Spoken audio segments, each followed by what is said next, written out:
Hey everyone, welcome to the guide on how to remove black background in Premiere Pro.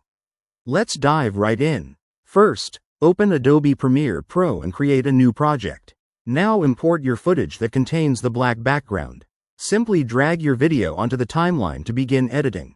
Make sure it's placed on a track above your main background or base layer. Next, go to the Effects panel and search for Color Key. Once you find it, drag and drop the effect onto your video clip in the timeline. Then, head over to the Effect Controls panel. Use the eyedropper tool to select the black color from your video background. Adjust the Color Tolerance slider until the black background disappears cleanly. You can also fine-tune the Edge Thin and Edge Feather settings for a smoother blend. Now that your black background is removed, you can place anything behind your subject, a new video, an image, or even a color matte.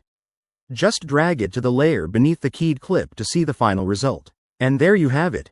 If you found this video helpful, don't forget to like, subscribe and share. Thanks for watching.